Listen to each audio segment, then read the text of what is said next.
da minha relatoria, embargos declaratórios no habeas corpus 763.021. Embargos de declaração. Esse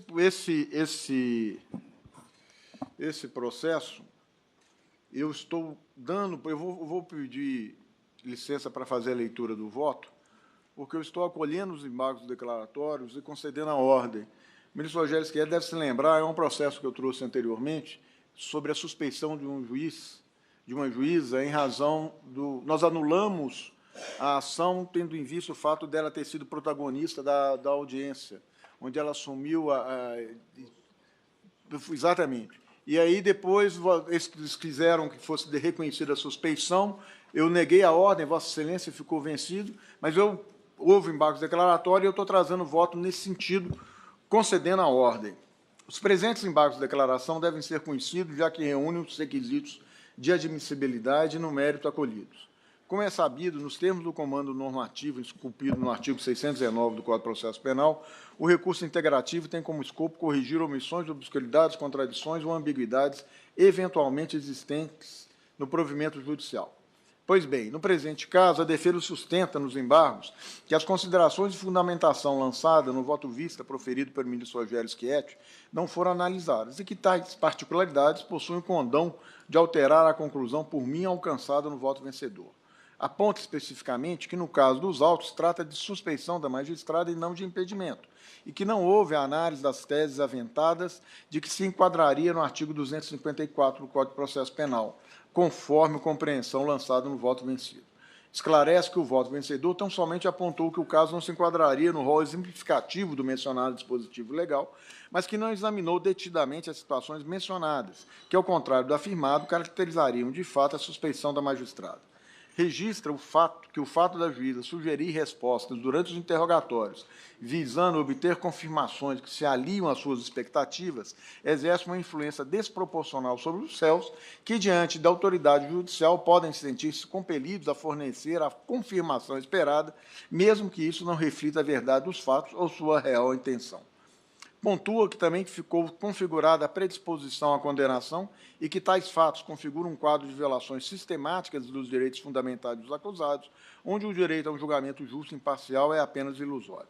Pois bem, registro inicialmente que, conforme manifestei oralmente quando o julgamento do agravo regimental, o fato de não ser reconhecida determinada nulidade no curso do processo perpetrada pelo juiz primeiro não seja necessariamente a suspeição desse magistrado.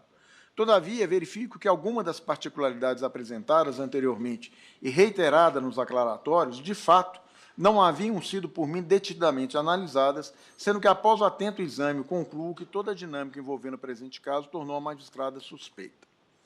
Além da não observância do procedimento previsto no artigo 212 do Código de Processo Penal, conforme já reconhecido por mim nos autos do HC 726749, a juíza assumiu postura excessivamente proativa ao sugestionar as respostas das testemunhas. Quanto ao procedimento, conclui na decisão proferida no mencionado habeas corpus que a juíza de direito da 2ª Vara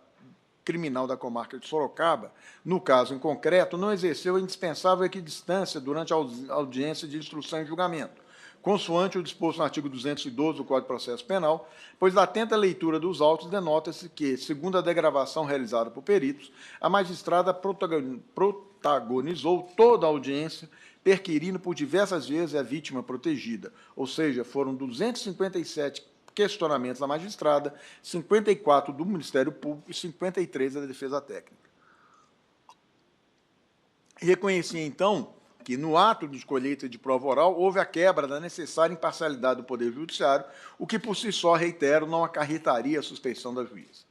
Todavia, a defesa demonstra que houve sugestionamento de respostas e o que ficou evidenciado no voto vencido proferido pelo eminente ministro Rogério Schietti Cruz, quando no julgamento do agravo regimental. E, assim como o colega, constatei que algumas perguntas mais parecem afirmações do que questionamentos, o que entendo ser capaz de gerar influência indevida na colheita de provas. Além disso, o embargante relata descomprometimentos e exageros ocorridos em audiência. Tais fatos demonstram certa arbitrariedade da magistrada, sugestionando a sua perda da parcialidade, o que é inadmissível aos julgadores, pois a exigência de imparcialidade constitui um dos pilares estruturantes do Estado Democrático de Direito. A esse respeito, relembro que as hipóteses previstas no artigo 254 do Código de Processo Penal são exemplificativas, sendo que, como bem destacado no voto vencido, e aqui eu faço uma transcrição do voto do ministro Rogério Schietti e destaco o seguinte trecho. Diversamente, as causas de suspeição vinculam subjetivamente o magistrado a uma das partes, motivo pelo qual não possui previsão legal com a utilização de conceitos jurídicos indeterminados, haja vista haver infinidade de vínculos subjetivos com a aptidão de corromper a imparcialidade do julgador. Por conseguinte, mais condizente com a interpretação teleológica da norma é concluir seu rol de causas de suspeição do artigo 254, meramente exemplificativo, como bem entende essa Corte.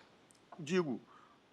eu agora. Ainda no mesmo sentido, trago preciosa lição lançada pelo eminente ministro Gilmar Mendes em seu voto no HC 164493, eu faço a transcrição aqui. No mais, registro que o artigo 8º do Código de Ética da Magistratura, editado pelo CNJ em 2008, estabelece que o magistrado imparcial é aquele que busca nas provas a verdade dos fatos com objetividade e fundamento, mantendo ao longo de todo o processo uma distância equivalente das partes e evitar de todo tipo de comportamento que possa refletir favoritismo, predisposição ou preconceito. Assim, diante do contexto trazido nos autos, especialmente o excessivo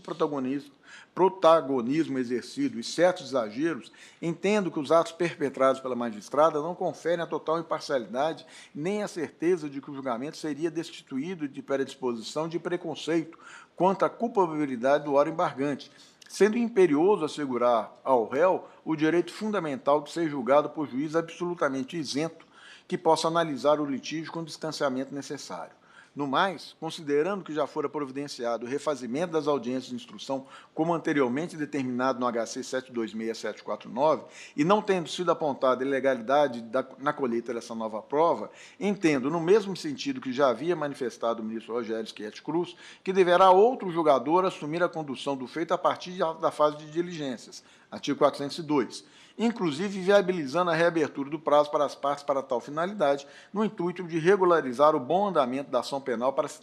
para na sequência, proferir sentença. Ante o exposto, a fim de sanar a omissão apontada, acolho os embargos de declaração para, com efeitos infringentes, dar parcial provimento ao agravo regimental para reconhecer a suspeição das juízas de direito e determinar que o Tribunal de Justiça de São Paulo designe outro julgador para assumir o processo número tal, a partir da fase do artigo 402 do Código de Processo Penal, proferindo nova sentença nos autos. Ministro Rogério Schietti, ministro Antônio Saldanha, ministro Jesuíno Rissato, ministro Otávio Toledo. Então, a turma, por unanimidade, nos termos do voto do eminente relator,